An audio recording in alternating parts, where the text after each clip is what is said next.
भारत ने मालदीव को एक और ऐसा झटका दिया है जिससे मालदीव कई सालों तक नहीं उभर पाएगा और मालदीव के प्रेसिडेंट का भारत से दूरियां बनाना मालदीव के ऊपर ही भारी पड़ चुका है।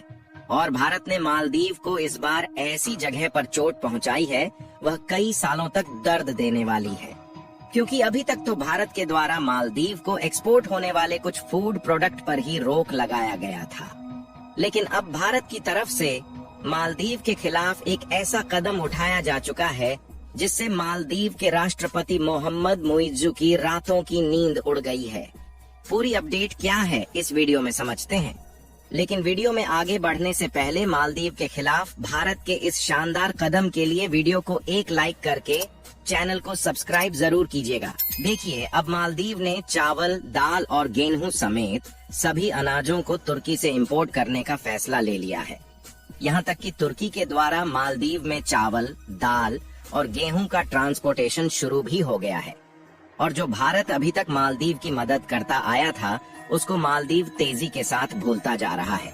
लेकिन मालदीव ने चावल, दाल, गेहूं और अनाज तो तुर्की से इंपोर्ट करने का फैसला ले लिया, लेकिन मालदीव यह भूल गया कि इसके अलावा भी कुछ चीजें ऐसी हैं जो मालदीव चाहकर भी तुर्की और चीन से इंपोर्ट नहीं कर सकता, जिसके लिए चाहे वह कितनी भी कोशिश क्यों न कर ले उसे कुछ प्रोडक्ट भारत और श्रीलंका से ही इंपोर्ट करना पड़ेगा।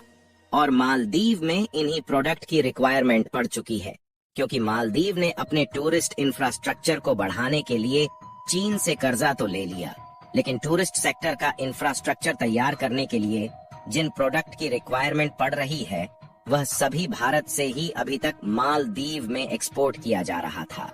और अब उसी प्रोडक्ट को मालदीव भारत से सोर्स नहीं कर पा रहा, जिससे मालदीव का टूरिस्ट सेक्टर अस्त व्यस्त हो चुका है। दोस्तों, हम बात कर रहे हैं सीमेंट, स्टील और आयरन की, जिसके लिए मालदीव सदियों से भारत पर ही डिपेंडेंट है। और अब मालदीव ने चीन और तुर्की के साथ हाथ मिला के तो ये भूल चुका है कि कुछ प्रोडक्ट ऐसे हैं जो हम चाह कर भी चीन और तुर्की से इंपोर्ट नहीं कर पाएंगे।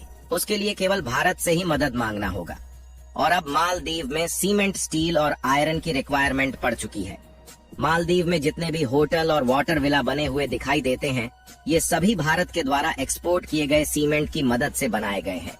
और बिना सीमेंट के किसी भी देश में आज के समय में बिल्डिंग और होटल्स को बनाना नामुमकिन है। और मालदीव के साथ भी कुछ ऐसा ही हो रहा है, जहां अब मालदीव में सीमेंट की काफी ज्यादा रिक्वायरमेंट पड़ चुकी है।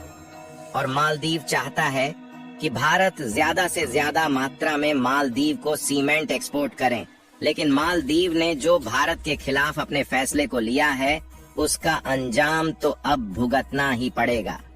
मालदीव हर साल लगभग $7 मिलियन की अकेले सीमेंट ही इंपोर्ट करता है, जिसमें 90% सीमेंट अकेले भारत के द्वारा एक्सपोर्ट किया गया है, जबकि 10% में श्रीलंका और नेपाल ने मालदीव को सीमेंट का एक्सपोर्ट किया है। यहाँ तक कि श्रीलंका के द्वारा जो सीमेंट मालदीव में एक्सपोर्ट किया गया है उसमें ज्यादातर भारतीय कंपनियां ही शामिल हैं, क्योंकि श्रीलंका में सीमेंट प्रोडक्शन के लिए भारत की कई सारी कंपनियां अपनी प्रोडक्शन यूनिट एस्टेब्लिश कर चुकी हैं, जहां पर भारी मात्रा में सीमेंट का प्रोडक्शन होने के साथ साथ दूसरे देशों को भी एक्सपोर्ट किया जाता है।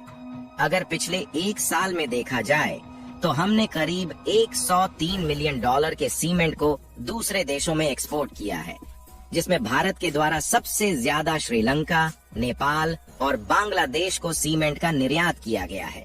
हालांकि देखा जाए तो नेपाल में एक बड़े लेवल पर सीमेंट प्रोडक्शन फैक्ट्रीज है, लेकिन इसके बावजूद भी नेपाल अपने देश में सीमेंट की जरूरत के लिए भारत पर डिपेंडेंट है, जिसमें पिछले साल भारत से अकेले नेपाल को $16.2 मिलियन का सीमेंट एक्सपोर्ट किया गया है, जबकि श्रीलंका को इससे भी ज्यादा $72.6 मिलियन का सीमेंट पिछले साल एक्सपोर्ट किया गया है। यानी कि आप इसी से अंदाजा लगा सकते हैं कि भारत के सभी पड़ोसी देश लगभग पूरी तरह से सीमेंट इंपोर्ट के लिए भारत पर ही डिपेंडेंट है। यहाँ तक कि भारत की सीमेंट इंडस्ट्री इंडियन इकोनॉमी में भी डोमिनेट करती है, जिससे भारत की अर्थव्यवस्था को भी एक बड़ा फायदा होता है।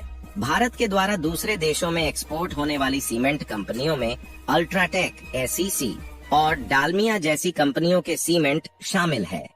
जबकि अगर मालदीव में भारत के द्वारा सीमेंट एक्सपोर्ट देखा जाए तो टोटल सीमेंट एक्सपोर्ट का एक बहुत छोटा सा हिस्सा ही मालदीव में एक्सपोर्ट होता है। लेकिन इसी छोटे से हिस्से से मालदीव में उपस्थित सभी होटल्स और वाटर विला बनाए गए हैं। और हमने आपको पहले भी बताया कि मालदीव अपनी टोटल सीमेंट जरूरतों का 90% हिस्सा अकेले भारत से इंपोर्ट करता है। लेकिन मालदीव ने चीन के साथ मिलकर जो गलतियां की है, उसके कारण भारत ने भी मालदीव के ऊपर अपनी प्रतिक्रिया को स्टार्ट कर दिया है। जहां पर बड़ी खबर ये है, इस समय मालदीव भारत से सीमेंट इंपोर्ट नहीं कर पा रहा है। इसीलिए मालदीव तुर्की और चीन से सीमेंट एक्सपोर्ट करना चाहता है। लेकिन अच्छी बात यह है कि चीन और तुर्की मालदीव को सीमेंट एक्सपोर्ट करने के लिए तैयार नहीं है। वैसे देखा जाए तो मालदीव ने खाने पीने का आइटम तुर्की से इंपोर्ट करने का तो फैसला ले लिया, लेकिन मालदीव ने इस बात पर ध्यान नहीं दिया कि यह डिसीजन मालदीव की टूरिस्ट इंडस्ट्री के लिए कितना ज्यादा भारी पड़ सकता। क्योंकि जहां मालदीव चीन के द्वारा लिए गए कर्ज से अपनी टूरिस्ट सेक्टर को बढ़ाना चाहता है, तो उसके लिए भारत से सीमेंट इंपोर्ट नहीं कर पा रहा है। इसके अलावा भारत ने अपनी सीमेंट इंडस्ट्री को और भी ज्यादा बढ़ाने के लिए दक्षिण कोरिया के साथ FTA एग्रीमेंट को भी साइन कर लिया, जिसमें इंडिया और दक्षिण कोरिया के बायलैटरल ट्रेड को बढ़ावा देने की बात की गई है।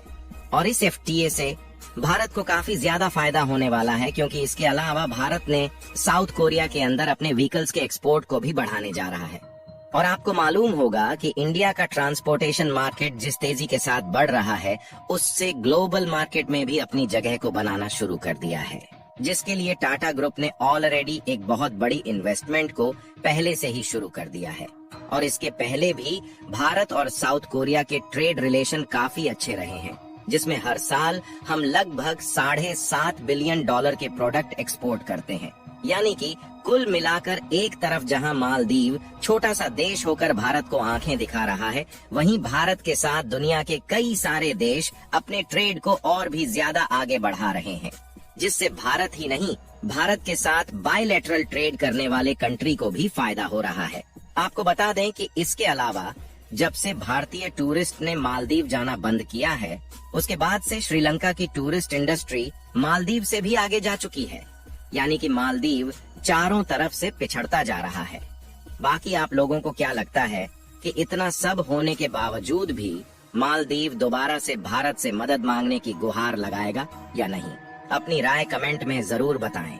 और मालदीव के खिलाफ भारत के इस नए कदम के लिए वीडियो को भी एक लाइक जरूर कर दीजिए और अपने मित्रों तक भी शेयर करें, ताकि उन्हें भी जानकारी मिल सके।